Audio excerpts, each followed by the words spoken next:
Hi friend, if winter has you feeling a little bit off, low energy, more irritability, anxious, unmotivated, or just not quite yourself, I want you to know that you're not alone.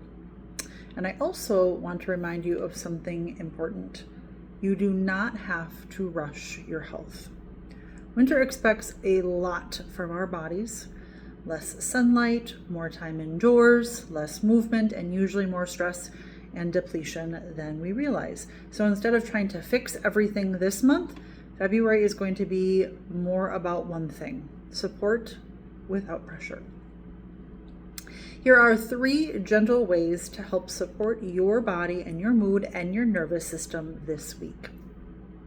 Number 1, get outside daily. I know this can be really hard. But even if you can bundle up and go out for even 10 minutes, fresh air and natural sunlight help your brain and your body reset even when it's cloudy. So bundle up and take a little 10-minute walk. It will make a world of difference.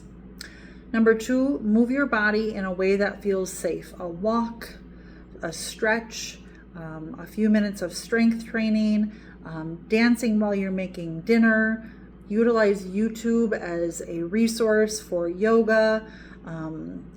If you're feeling, like I said, the strength training, that's a great way. If you have a trampoline, anything like that, utilize YouTube as a resource to find videos for that, to keep your body moving. It all counts. The goal isn't intensity, it's just regulation and consistency and moving your body. Number 3, support your blood sugar to support your mood. This is huge. Mood swings and energy crash often following blood sugar dips.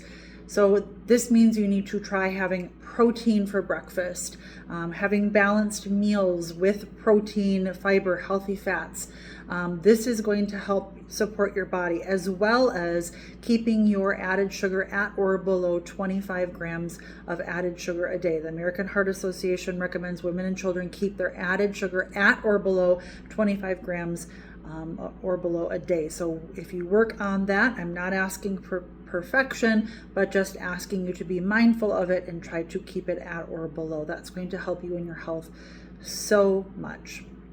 And I want to say this to you as well. If you're struggling emotionally, there's absolutely no shame in that. Nourishment is just one piece of the puzzle, and professional support matters too. But sometimes the most powerful place to start is a few small, steady steps. If you want help figuring out what those steps might look like for you, send me a message, and I'm happy, always happy, to help you get to the root of your symptoms. I hope you take care, and until next time, to you and your family's health, take care.